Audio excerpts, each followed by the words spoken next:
The floorboards remembered more than any living witness. Dust lay thick over the entry corridor, mottled with faint boot tracks that had dulled through seasons of neglect. The light, fractured by old blinds, fell in crooked stripes, illuminating what remained of her world. Leora Dawn, age 26, a name now scarcely spoken, suspended somewhere between memory and official record. The room smelled of dry timber and aging carpet, a stale aftertaste of nights long evacuated of breath.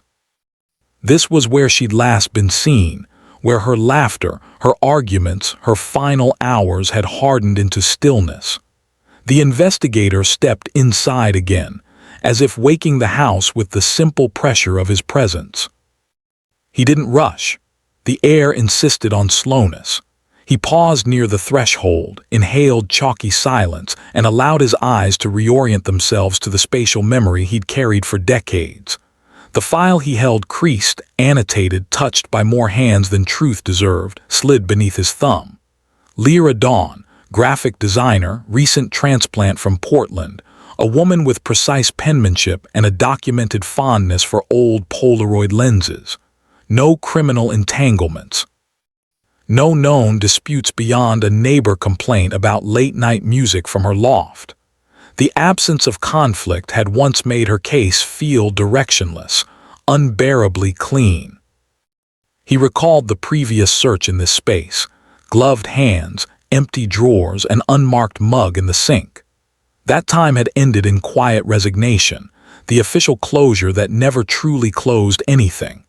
Now, 31 years later, scientific improvements, audio remastering, and an overlooked supplementary box from evidence storage had revived the case.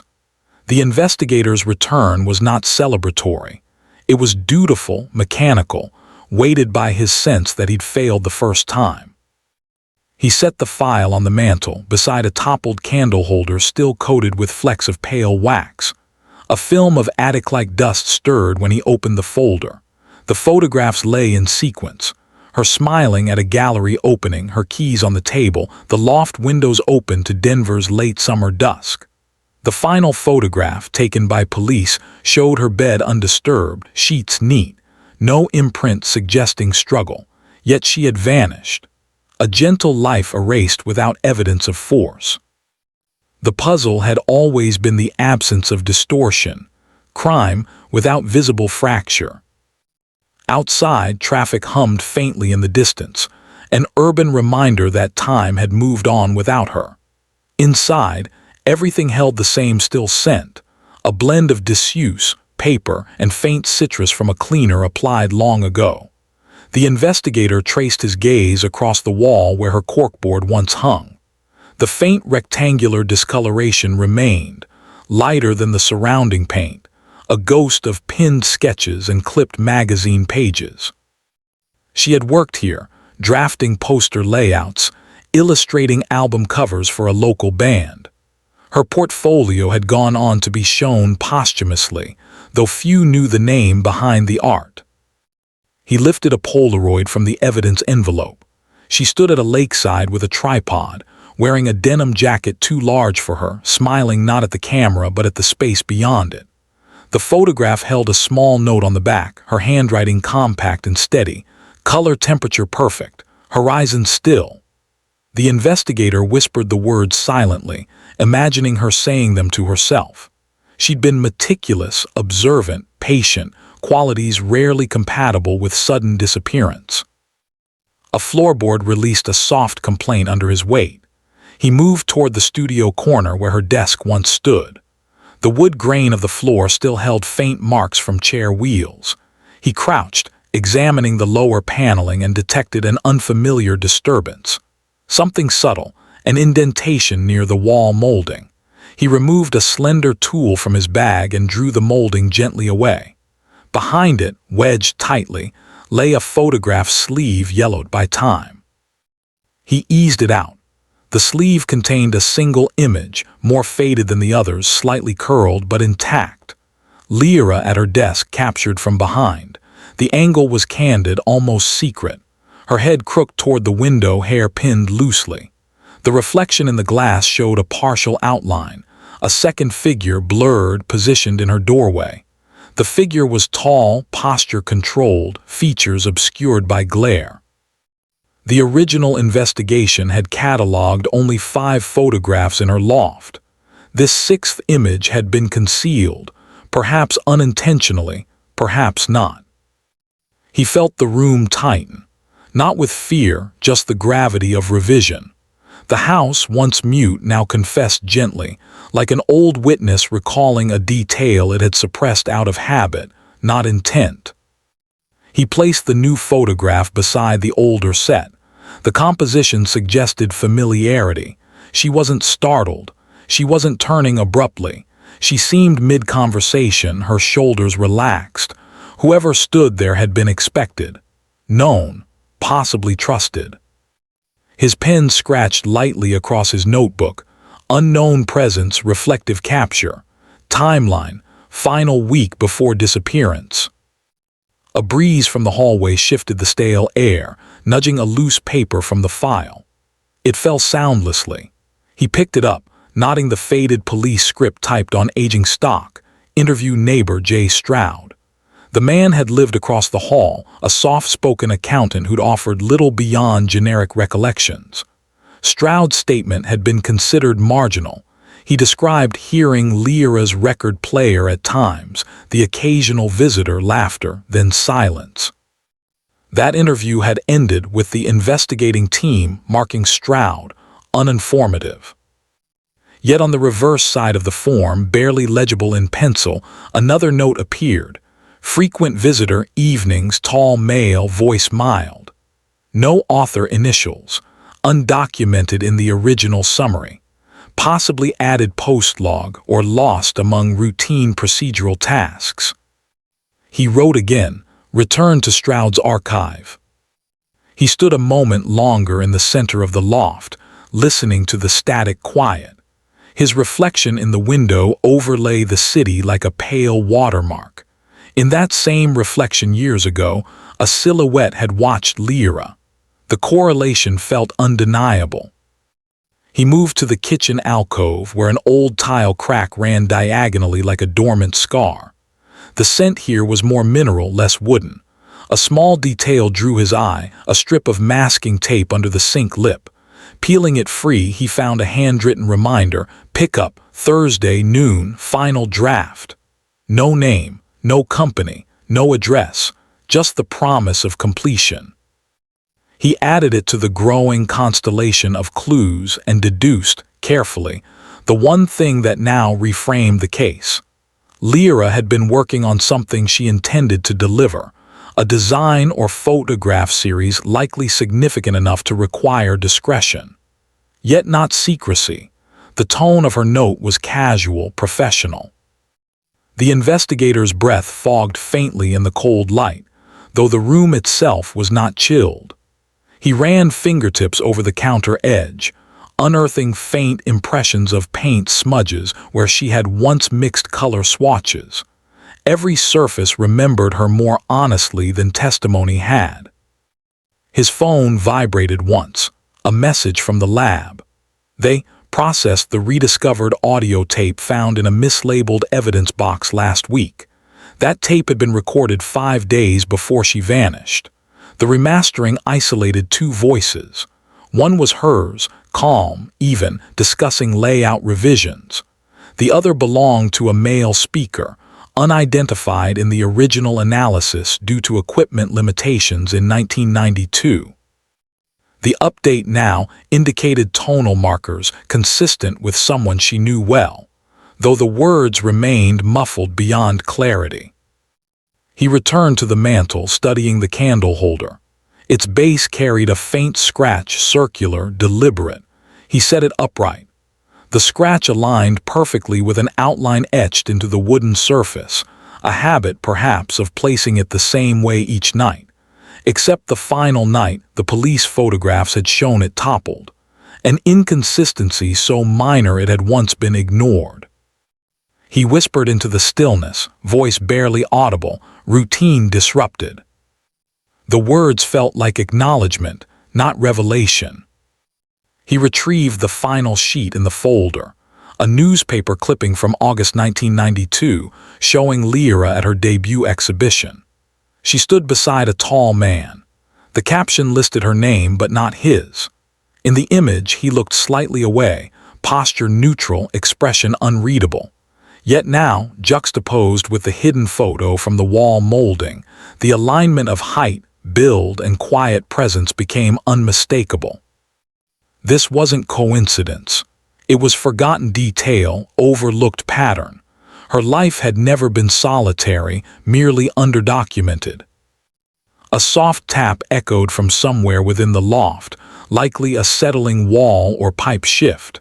Still, he lifted his head, listening as if the room might speak again. He sensed no threat, only memory breathing through architecture. He packed the evidence with deliberate care, sealing the new photographs separately. Before leaving, he looked once more at the spot where her desk had been. Dust hovered in the angled sunlight like pale ash. The house did not resist his departure. It accepted it lightly, as though accustomed to cycles of re-entry and abandonment.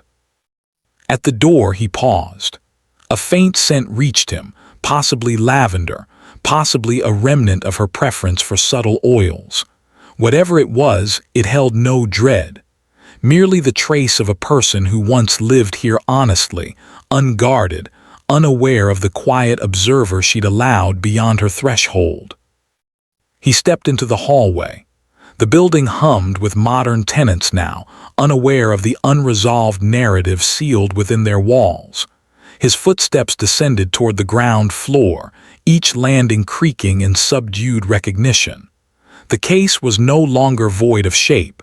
It had acquired contour, voice, silhouette. Logic, not coincidence, was bringing its edges into focus.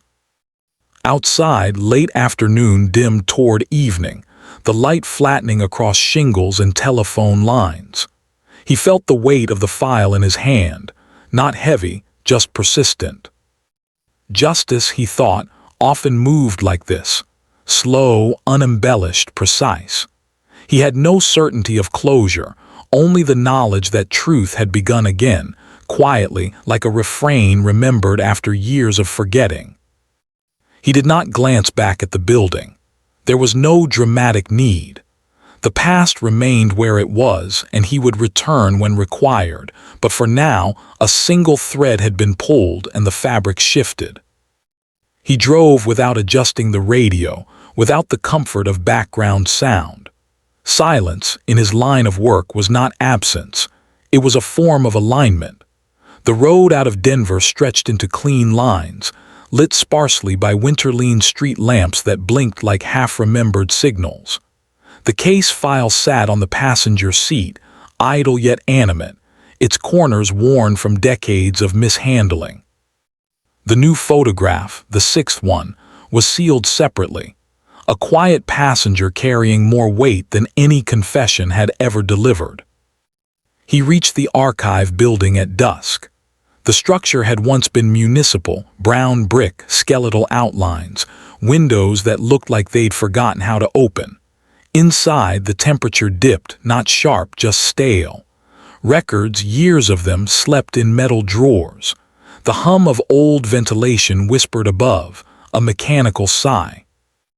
He wiped dust off the Stroud folder before opening it. The edges flaked like old leaves. The original interview transcript lay atop a stack of supplemental pages. His eyes moved across the typed lines he'd seen decades ago, but now the words read differently, framed by the ultimatum that time brings. The lines he'd once skimmed, Stroud's recollection of hearing footsteps late, of recognizing her music, of knowing she had guests, no longer felt casual. He turned another page and slowed. A handwritten edition, in pale graphite, curled against the margins. Complaints withdrawn, he visited often, she seemed at ease. Not initialed, not logged, not standardized. That omission alone implied oversight, not deceit, simply the kind of bureaucratic fatigue that had cost entire stories their chance to finish. He pictured Leora again, leaning toward her window, speaking to the blurred silhouette. If she'd opened her door willingly, if she'd been working with someone on a Thursday delivery, then the narrative of sudden disappearance fractured. She had not been taken, she had traveled.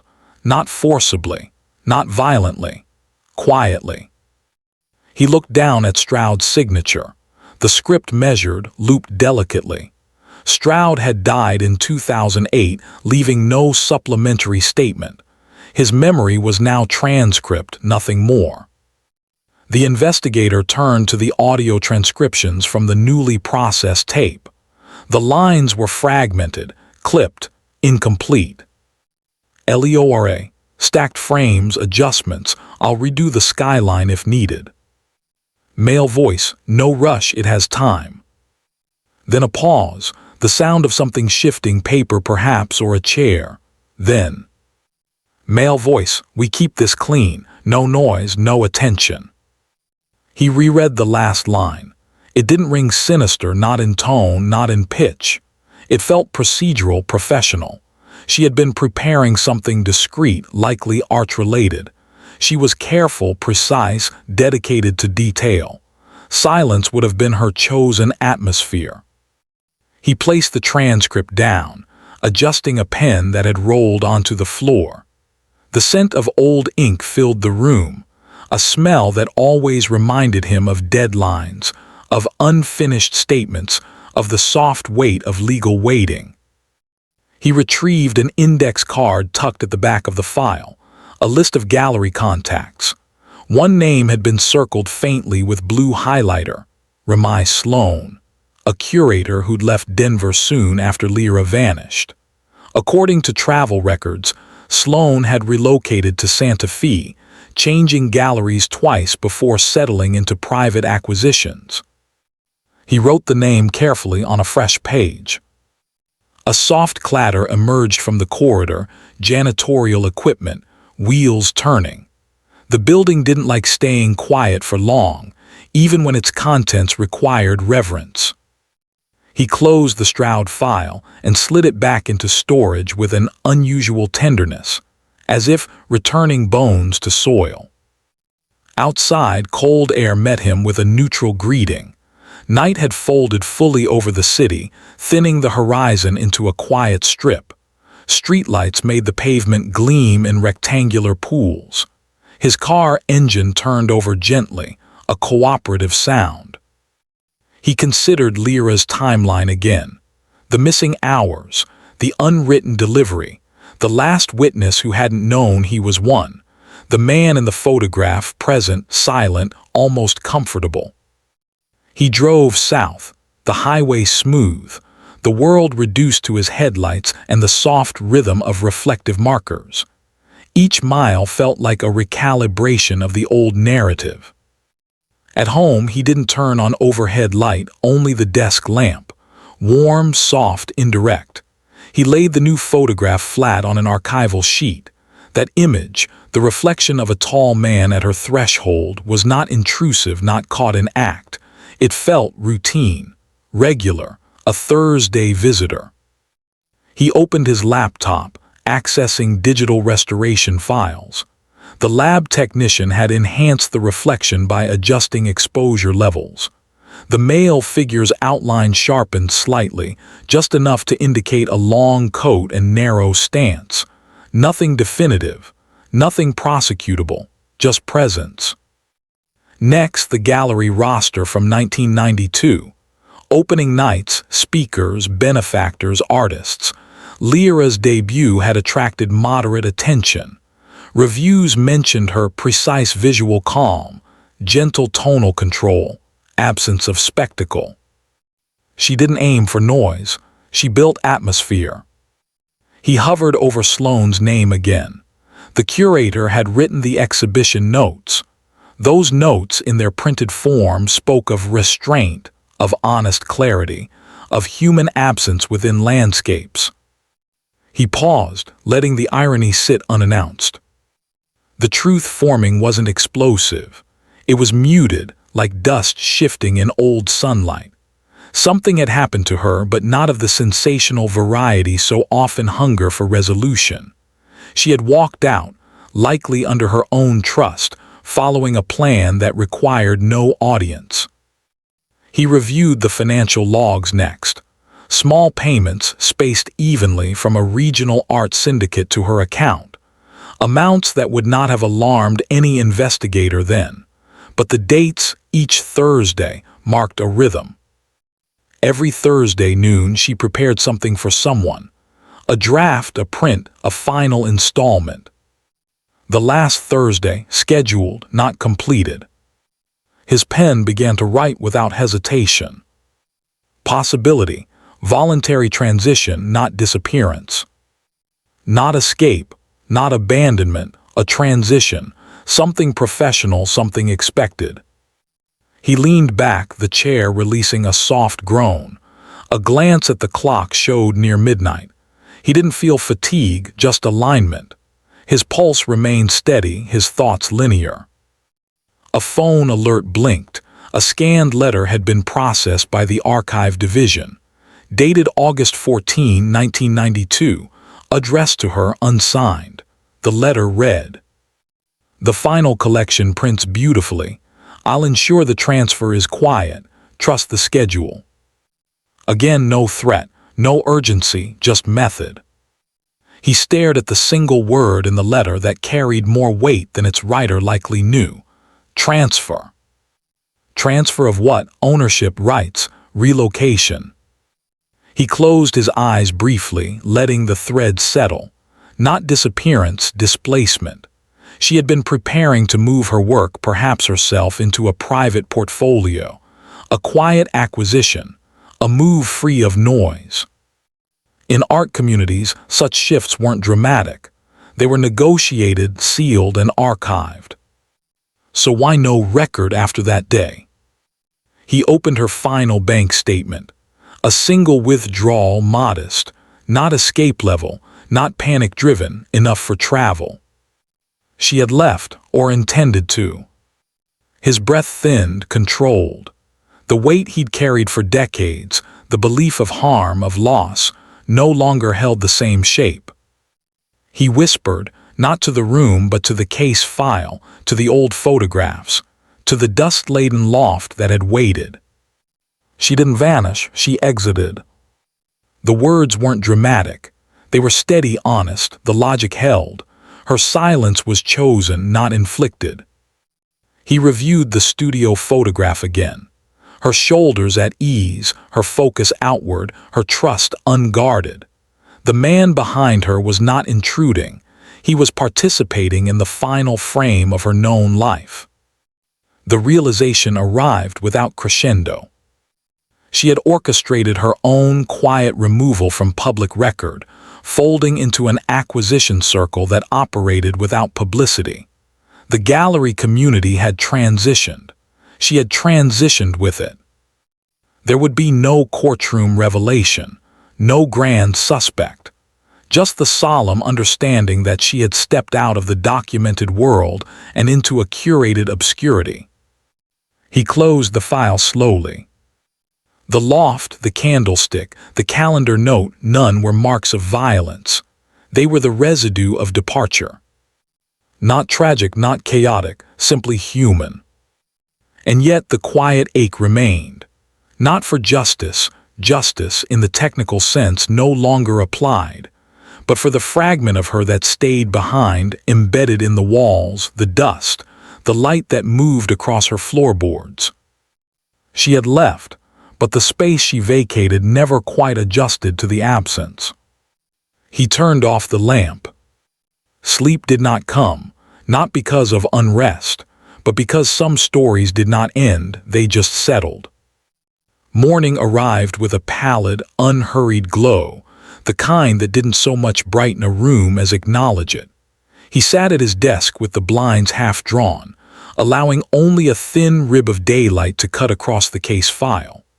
The edges of the folder looked softer now, almost pliant, as if the narrative inside had finally sighed and loosened. He reopened the map of Denver's gallery district from 1992. Lines intersected rectangles, notes scribbled in margins, arrows pointing toward places that no longer looked the same. He remembered walking those streets when posters of Leora's first show had been taped to brick facades. She stood beside her work, speaking quietly to viewers, eyes patient, posture unassuming. He had observed from a distance then, not involved, not yet tethered to her name by duty and regret. He found the courier logs from that same season. One entry, time-stamped August 13, listed a transfer request but no recipient. The handwriting was precise, small, assigned a number that should have been traceable, but the correlating ledger page was missing. Not erased, not redacted, simply absent. He tapped his pen, steady and measured. Absence, once interpreted as rupture, now felt like design. Leora had created meticulous order in her work. It made sense she would do the same in her exit. A private acquisition under non-disclosure, a curated relocation, a disappearing not of panic but of intentional quiet. Some artists did that, vanishing into private estates, their work seen only by select collectors, their names whispered but rarely printed. He reviewed her last letter from the archive scan again. Transfer is quiet, trust the schedule. No urgency, no alarm, just a reassurance written by someone who believed discretion was respectful. He thought of the silhouette in the photograph, not looming, not obscured with intention. Simply present, exactly as one would be when retrieving final work from a trusted collaborator. Someone she expected to be there. Someone she did not fear. The truth, now fully shaped, felt almost too clean for storytelling. There had been no chase, no trespass, no haunting adversary, only departure. Still, he drove to one final address before closing the case in his mind. A small warehouse near the rail yard, now converted into private studios. If any remnant of her trajectory remained, it would be there. The air outside carried the smell of metal and cold dust. Freight sounds echoed distantly, rhythmic and impersonal. Inside, the building had been repainted, floors sealed, windows replaced with cleaner glass. A woman at the reception desk looked up, polite but busy. He showed his credentials quietly, minimally. She nodded him toward the back rooms. He moved slowly through the corridor. Each room held canvases or drafting tables, half-complete sculptures or stacks of framed prints. Something in the fourth room made him stop without certainty, just instinct. A series of landscape photos hung in quiet alignment on the far wall. He stepped closer. The light, the horizon, the tonal restraint. He knew her fingerprints even if the signature was absent. It was her craft. The distant shoreline, the muted palette, the silence of open space captured gently, without romantic flourish.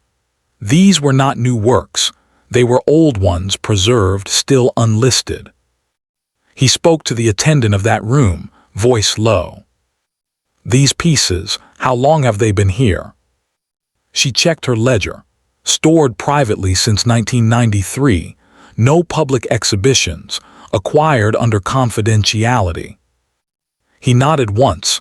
No judgment, no surprise, he only noted.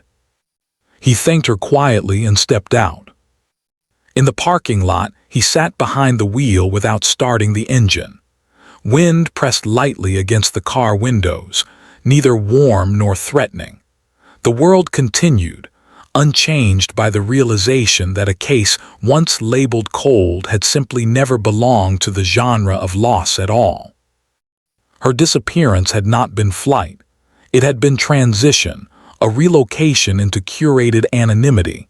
She had left behind no chaos, no coded farewell, no fracture, just stillness.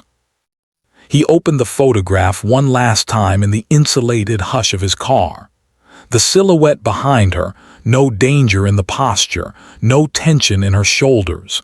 She'd been mid-sentence, likely discussing aperture or layout or transfer crates. She had been working. She had been living. She had been concluding. He traced her name on the evidence envelope with one finger, the way one might trace a gravestone, not mourning, but acknowledging the reality that some stories move beyond visibility without diminishing. Leora Dawn was not a tragedy. She was a controlled fade-out, a life curated rather than abandoned. He returned home as evening stretched but never quite deepened. The sky remained pale, uncommitted.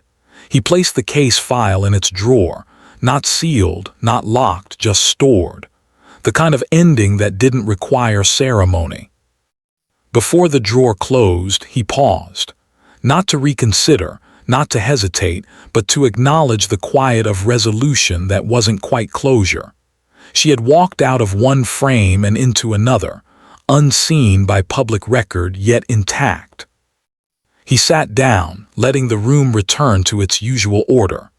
Paper squared, lamp angled, pen aligned with notebook. His final thought was not dramatic, not verdict-shaped. It was simply human. Sometimes absence is not harm. Sometimes vanishing is simply choosing a life unlisted, untouched by the noise of being known. He exhaled, slow, measured. Justice, in its formal definition, was satisfied by understanding, not pursuit. But something still remained. Not urgency, not grief, just a thin thread of warmth for the person she once was under Denver light, behind loft windows, smelling of citrus oil and photo paper, her fingers stained lightly with pigments that never sought spotlight. He closed his eyes. The past would stay where it lived, in a quiet loft, in a faded Polaroid, in the careful angle of a horizon she captured with more steadiness than most people ever hold. She had moved on. The world had moved with her, even if records hadn't. He opened the drawer, slid the file fully inside, and let the wood touch wood in a soft, final meeting. No ceremony, no conclusive line. Just the soft weight of knowing she lived, somewhere, somehow beyond catalog, beyond inquiry. Justice, he thought again, is not always the pursuit of what fractured. Sometimes it is recognizing what continued, quietly, without needing to be seen. Outside, wind settled, evening thinned, the room dimmed into unmarked calm. Not a solved case. A remembered life. Nothing more. And something still,